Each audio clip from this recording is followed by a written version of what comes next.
சிம்புக்கு வந்து ஒரு 7-8 வயசு இல்லை 9 வயசு இருக்கும் அதிகபட்சம். ரஜினியோட பிறந்த நாள் பார்த்தீங்கன்னா சென்னையில் ஒரு முக்கியமான ஸ்டார் ஹோட்டலில் ஒரு இரவு நேரத்தில் நடந்துச்சு. ஒரு 7-8 மணி நேரத்தில் நடந்துச்சுன்னு வச்சுக்கோங்களேன். அந்த பிறந்த நாள் விழாவில் வந்து சிம்பு வந்து பயங்கரமான ஒரு டான்ஸ் பெர்ஃபார்மன்ஸ் பண்ணாரு. கிட்டத்தட்ட பார்த்தீங்கன்னா ஒரு 15-20 நிமிஷத்துக்கு மேலே சிம்பு வந்து கிட்டத்தட்ட ஒரு 10 வயசுல நடிச்ச படம் நினைக்கிறேன். அடிச்சு நொறுக்கியிருப்பாரு. சிம்புவோடைய டேலண்ட் என்னன்னு பார்க்கணும் அப்படின்னா நீங்க எங்க வீட்டு வேலைன்னு போய் பாருங்க. காதல் அழிவதில்லை இந்த படத்துல தான் அறிமுகப்படுத்துறாரு. டி ராஜேந்திர சார் தான் அறிமுகப்படுத்துறாரு. அந்த ஒரு படம், அந்த படமே பாத்தீங்கன்னா சிம்பு பார்க்கும்போது ரொம்ப வித்தியாசமா இருக்கும். அடுத்தடுத்து சிம்புக்கு அமைஞ்ச படங்கள்லாம் பாத்தீங்கன்னா தொட்டி ஜெயான்னு ஒரு படம் வச்சு அரசன் பண்ணிட்டு இருக்காருல்ல வெற்றிமாறன், அரசன் படத்தினுடைய மினியேச்சர் மாதிரி இருக்கும். காதல் அப்படின்னா 1-2 படங்கள் தான் சொல்லலாம். அந்த 96 சொல்லலாம், வினை தாண்டி வருவாயை சொல்லலாம். அந்த வரிசையில சிம்பு எந்த கேரக்டர் கொடுத்தாலும் நடிப்பாரு. ஆனா அந்த சிம்பு அவருடைய ஃபார்ம் ஒன்று இருக்கு பார்த்தீங்களா, அந்த ஃபுல் ஃபார்ம்ல வரும்போது சில நேரங்கள்ல அவருக்கு வர படங்கள் பல படங்களை மிஸ் பண்ணியிருக்காரு. அந்த வரிசையில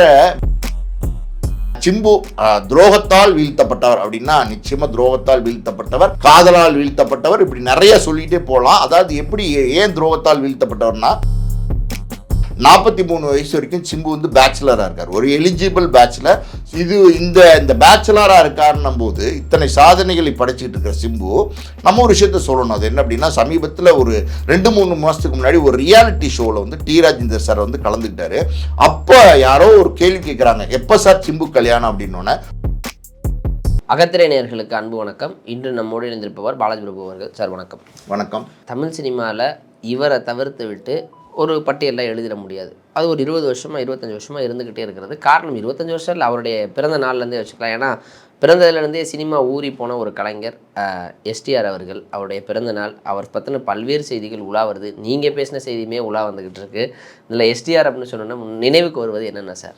ஆக்சுவலி பார்த்தீங்கன்னா இன்னைக்கு சிலம்பரசனோட பிறந்த நாள்னும் போது வேறு ஒரு பிறந்த நாள் அன்னைக்கு நடந்த ஒரு சிறப்பான விஷயத்த சொல்கிறேன். ரஜினிகாந்தோடைய பிறந்த நாள் எனக்கு தெரிஞ்சு பார்த்தீங்கன்னா 90 இருக்கும், இல்லைன்னா 89, 91 அந்த மாதிரி இருக்கும். கரெக்டாக எனக்கு வருஷம் தெரியல. சிம்புக்கு வந்து ஒரு 7-8 வயசு இல்லை 9 வயசு இருக்கும் அதிகபட்சம். ரஜினியோட பிறந்தநாள் பார்த்தீங்கன்னா இங்கே சென்னையில் ஒரு முக்கியமான ஸ்டார் ஹோட்டலில் ஒரு இரவு நேரத்தில் நடந்துச்சு. ஒரு 7-8 மணி நேரத்தில் நடந்துச்சுன்னு வச்சுக்கோங்களேன். பல விஐபிகள், அதாவது ரஜினி வந்து அன்றைக்கி சூப்பர் ஸ்டார், இன்றைக்கும் சூப்பர் ஸ்டார், என்றைக்கும் சூப்பர் ஸ்டார். ஸோ ரஜினியோட பிறந்த நாளைக்கு அழைப்புனும் போது எல்லாருமே வந்திருப்பாங்க. சினிமா கூட்டமே அங்கே இருந்துச்சு. சினிமா துணையர் மொத்தமே அங்கே இருந்திருந்தாங்க. அங்கே வந்து பார்த்திங்கன்னா அன்றைக்கி பிரபல இயக்குநர்கள் கமலஹாசன், சத்யராஜ், கார்த்திக், பிரபு, அன்றைக்கி இருந்த எல்லா டாப் ஸ்டார்ஸுமே பார்த்தீங்கன்னா அன்றைக்கி ரஜினி பிறந்த நாளுக்கு வந்திருந்தாங்க. அன்னைக்கு வந்து அந்த பிறந்தநாள் விழாவுக்கு நானும் வந்து எங்கள் அப்பாவோட போயிருந்தேன். எங்கள் அப்பாவும் நானும் அந்த பிறந்தநாள் விழாவுக்கு போயிருந்தோம். அது வந்து ஒரு பிரம்மாண்டமான ஒரு பிறந்த நாளாக இருந்துச்சு. அந்த பிறந்தநாள் விழாவில் வந்து சிம்பு வந்து பயங்கரமான ஒரு டான்ஸ் பெர்ஃபார்மன்ஸ் பண்ணார்.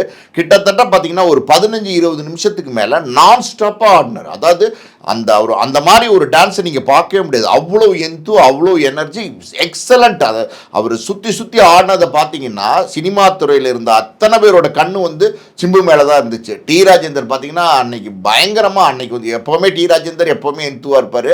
அவர் உட்காந்து இந்த சேர்லேயே வந்து தாளம் போட்டுக்கிட்டு ஒரே சந்தோஷம். அதாவது எந்த தகப்பனுக்கு தான் வந்து தன் பையன் இப்படி ஆடும்போது எல்லாரும் பார்த்து கிளாப் பண்ணி என்ஜாய் பண்ணும்போது ரசிக்காமல் இருப்பாங்க. அப்படி ஒரு என்ஜாய்மெண்ட்டு, அப்படி ஒரு எக்ஸ்ட்ராடினரி பெர்ஃபார்மன்ஸ். அப்போ தான் ஃபஸ்ட்டு சிம்பு வந்து நேராக பார்க்குறேன். சிம்பு திரையில் பார்த்துருக்கேன், நிறைய படங்களில் குழந்தை நட்சத்திரமாகவே நடிச்சிருக்காரு.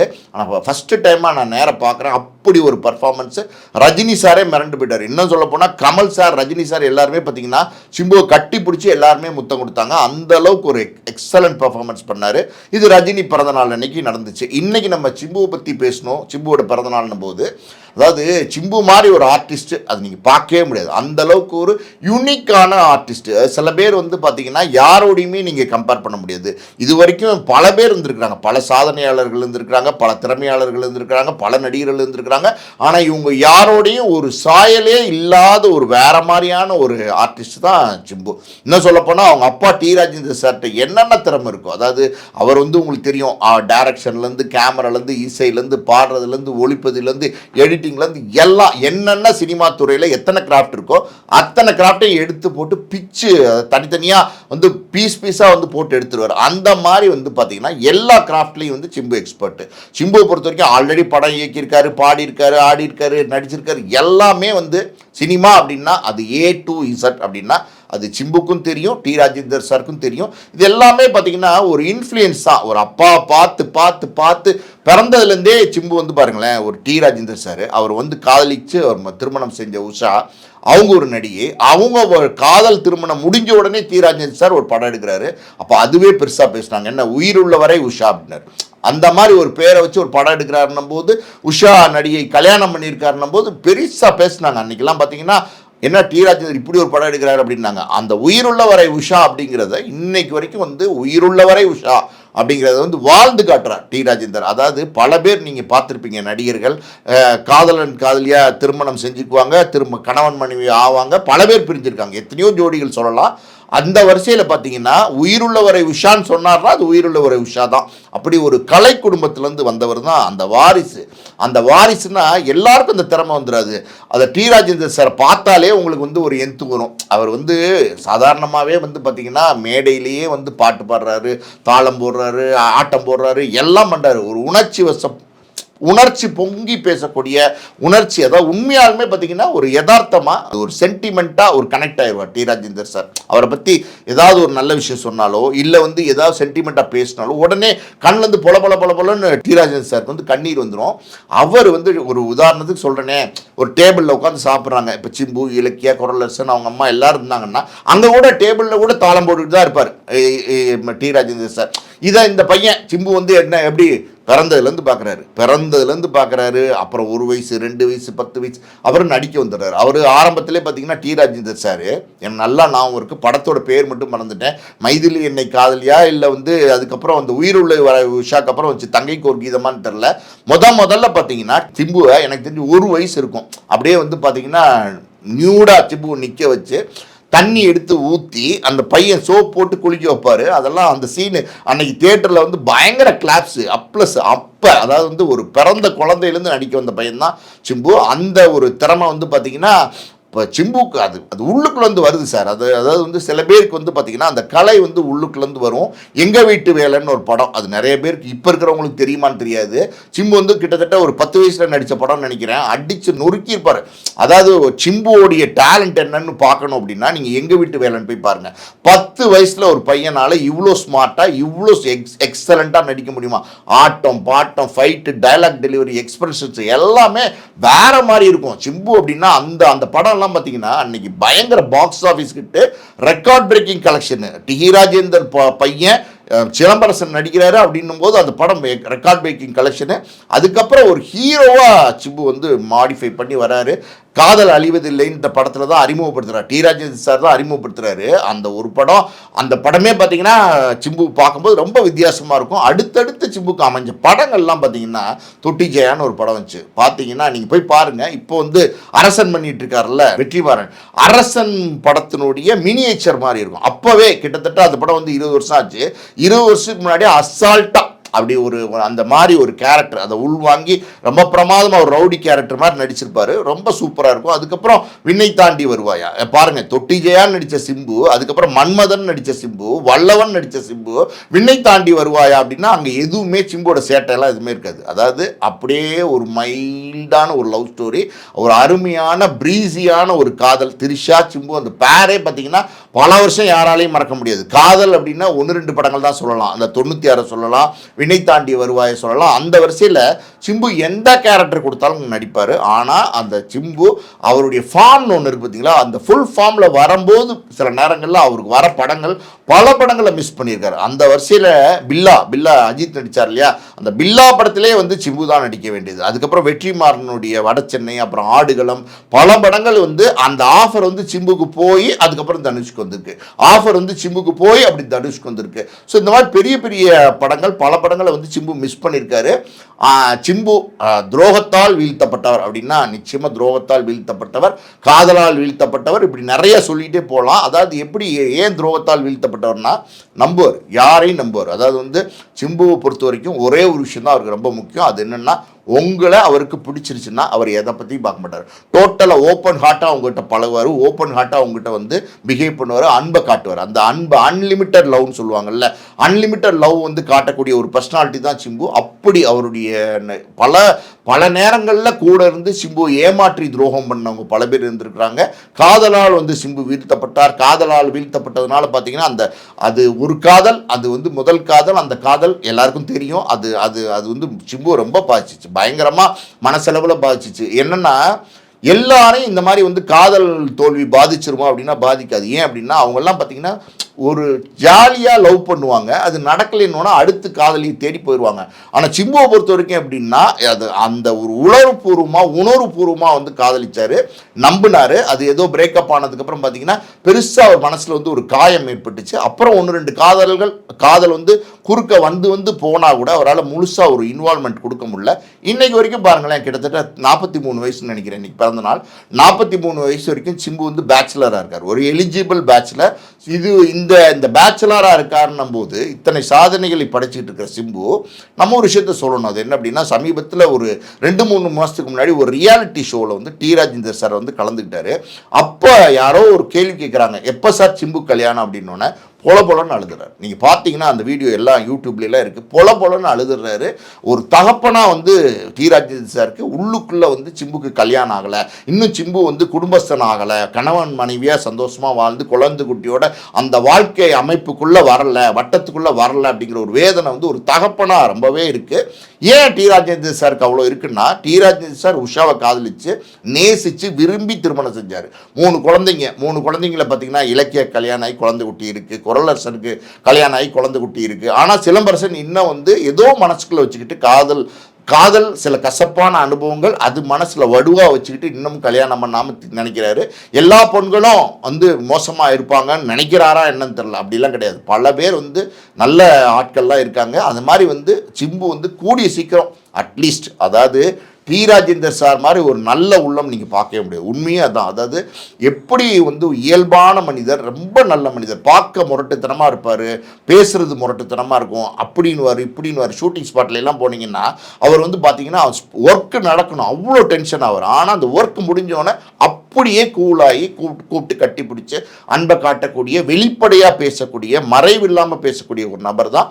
அவருடைய குணாதிசயங்கள் அப்படியே சிம்புக்கு வந்திருக்கு. சிம்பு அப்படியே, அதாவது வந்து உதவின்னு சொல்லும் போது பார்த்தீங்கன்னா டி ராஜேந்தர் சார் நான் கேள்விப்பட்டிருக்கேன், அந்த செகண்ட் ரன் பிரிண்ட்னு சொல்லுவாங்க. அந்த டி ராஜேந்தர் சார் எடுத்த படம் எல்லாமே சூப்பர் படம். மைதில் இன்னைக்கு காதலியாகட்டும், தங்கைக்கு ஒரு கீதமாகட்டும், உயிருள்ள உஷாவாகட்டும், எல்லா படங்களுமே பார்த்திங்கன்னா பட்டி தொட்டியெல்லாம் பேங் பண்ணி அடித்து நொறுக்கி கலெக்ஷன் பண்ண படம். அன்னைக்கு நம்ம ரொம்ப முக்கியமாக ஒரு விஷயத்தை இங்கே பேசணும். ரஜினிகாந்த் வந்து 1 கோடி ரூபா சம்பளம் வாங்கினார், ரஜினி தான் 1 கோடி ரூபா சம்பளம் வாங்கினார் அன்றைக்கி சினிமாவில். அன்றைக்கி டி ராஜேந்தரும் 1 கோடி ரூபா சம்பளம் வாங்கினார் சினிமாவில். அந்த மாதிரி ஒரு ஸ்டார் வேல்யூ, ரஜினிக்கு இருக்கிற ஸ்டார் வேல்யூ டி ராஜேந்தருக்கு இருந்துச்சு.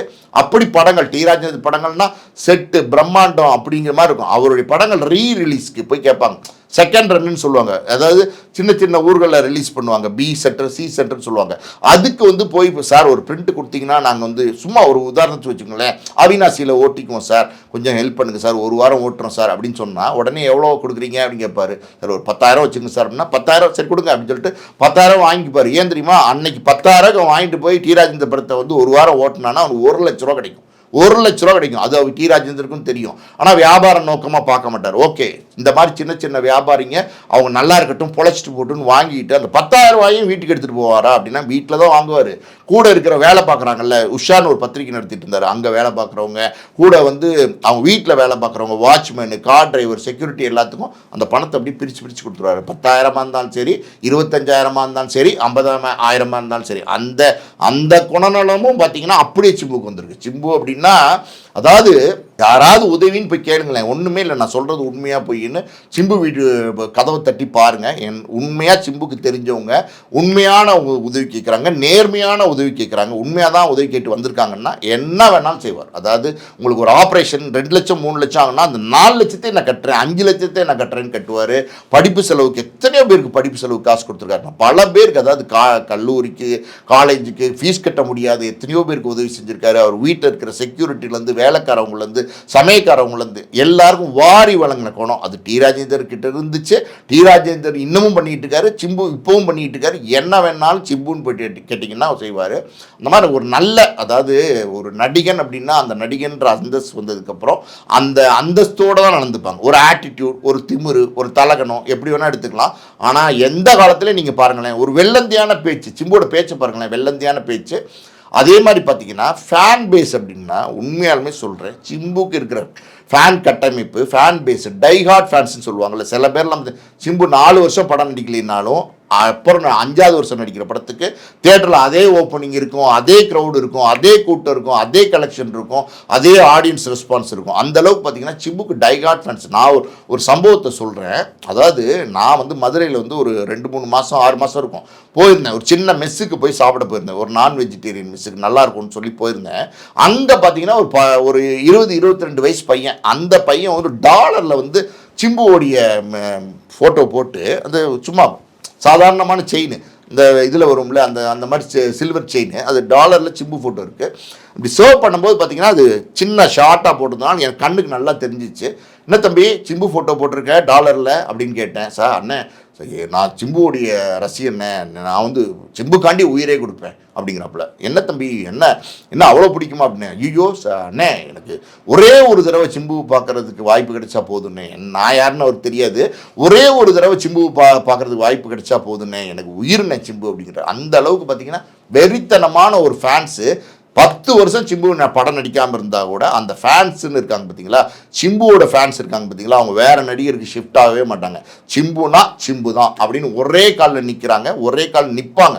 அந்த மாதிரி ஒரு நல்ல மனுஷன். நிறைய படங்கள் சமீபத்தில் பார்த்தீங்கன்னா உடம்பு கொஞ்சம் ஏறி போச்சு சிம்புக்கு. ஏறி போனதுக்கப்புறம் இனிமேலாம் சிம்புவால் தேர முடியாது, ஜெயிக்க முடியாது, வர முடியாதுன்னெலாம் சொன்னாங்க. ஆனால் உடம்பு அப்படியே பேங்காக்கில் போய் என்ன பண்ணார் ஏது பண்ணான்னு தெரில. அதை மாய மந்திரம்னு சொல்லுவாங்கள்ல, மேஜிக் பண்ணி பார்த்தீங்கன்னா அப்படியே ஏர்போர்ட்டில் இறங்குறாரு. பல பேர் பார்க்குறாங்க, ஐயோ என்னடா அது மன்மதன் சிம்பு மாதிரி இருக்கார், இது வல்லவன் சிம்பு மாதிரி இருக்கார், என்ன இப்படி இருக்கார், பிரமாதமாக இருக்கார் அப்படின்னு சொல்லி பின்னாடியே சுற்ற ஆரம்பிச்சிட்டாங்க. அந்த அளவுக்கு எக்ஸலண்ட்டாக உடம்பை குறைச்சி மாநாடு படத்தில் நடித்தார். மாநாடு அடி நொறுக்கிச்சு, தூள் கிளப்பிச்சு.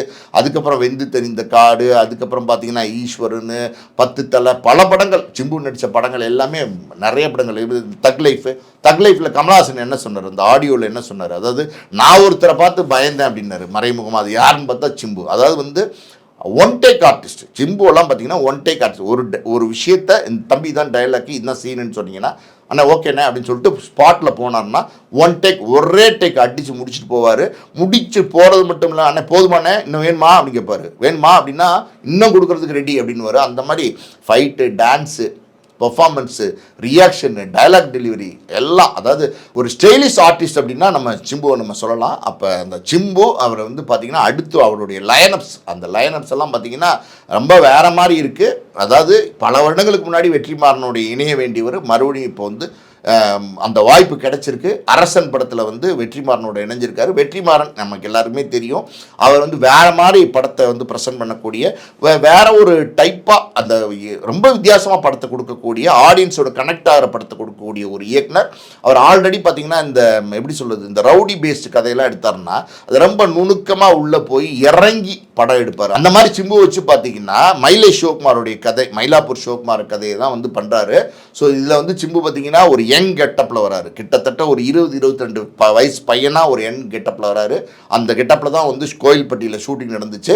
ஒரு ஓல்டு கெட்டப்லையும் சிம்பு வராரு. படத்தில் பார்த்தீங்கன்னா சமந்தாவோட சிம்பு பேர் பண்ணுறாரு. சிம்பு, வெற்றிமாறன், அனிருத், இந்த காம்பினேஷனே ஒரு புது காம்பினேஷனு. நிச்சயமாக மிகப்பெரிய ஒரு சக்ஸஸ். சிம்பு கேரியரில் வேறு மாதிரியான ஒரு அதிரிபுதிரி படமாக இருக்கும். இந்த படத்தினுடைய ஷூட்டிங் கோயில்பட்டியில் ஒரு ஷெடியூல் முடிஞ்சிருச்சு. அடுத்த ஷெடியூல் பார்த்திங்கன்னா பிப்ரவரி 16 மார்ச் 31 வரைக்கும் டோட்டலாக படத்தை முடிச்சிடறாரு வெற்றிமாறன். இந்த படத்தை ரேப் பண்ணுறாங்க. அதோட அந்த அனௌன்ஸ்மெண்ட் வருது. அது முடித்த உடனே பார்த்திங்கன்னா ஏப்ரல் 1st வீக்லேருந்து அஸ்வத் மாரிமுத்து, அதுக்கு முன்னாடி பார்த்திங்கன்னா ஓமை கடவுளே, டிராகன்லாம் கொடுத்த வெற்றி படம் கொடுத்த இயக்குனர், அவரோட சேர்ந்து பார்த்தீங்கன்னா காட் ஆஃப் லவ்னு ஒரு படம் பண்ணுறாரு. அந்த அந்த படத்தினுடைய கதை ரொம்ப வேற மாதிரியான கதை. அது வந்து ஒரு ஃபேண்டசி கதை, ஒரு ஃபேண்டசி லவ். அது வந்து பார்த்தீங்கன்னா இன்னைக்கு இருக்கிற யங் லவ் வந்து எப்படி இருக்குது வேற மாதிரி அவர் சொல்லுவார். அஸ்வத் மாரிமுத்து பொறுத்த வரைக்கும் பார்த்தீங்கன்னா ஓமை கடவுளே வந்து வித்தியாசமாக சொல்லித்தர ஒரு புதுசாக இருக்கும். அந்த கதையே வந்து புதுசாக இருக்கும். அந்த மாதிரி ஒரு கதையில் வந்து சிம்பு வந்து இப்போ நடிக்கிறார் இந்த படத்தில் காட் ஆஃப் லவ்வில். அந்த படம் வந்து வேற ஒரு கலரை வந்து சிம்புக்கு நிச்சயமாக தரும். அடுத்தடுத்து சிம்புவோட லைனர்ஸ் பார்த்தீங்கன்னா தேசிங்கு பெரியசாமி படம் ஒன்று பண்ண போகிறாரு. அது ஒரு பிரம்மாண்ட தயாரிப்பு. அது வந்து சிம்புவே அதை தயாரிக்கலான்ற பிளானில் இருக்கிறதுனால அது கொஞ்சம் முழு வேலைகள் பண்ணிட்டு தயாரிக்கலான்னு இருக்கார். ஸோ மொத்தத்தில் சிம்பு அப்படின்னா அவர் அல்டிமேட் அப்படின்னு சொல்லலாம். எல்லா துறையிலையும் ஒருத்தர் வந்து ஜீனியஸாக இருக்க முடியுமா அப்படின்னா முடியும். அப்படின்னா அது சிம்பு தான். ஓகே சார், எஸ்டிஆர் பற்றி பல்வேறு தகவல்கள் பகிர்ந்து கொண்டதுக்கு நன்றி சார். நன்றி.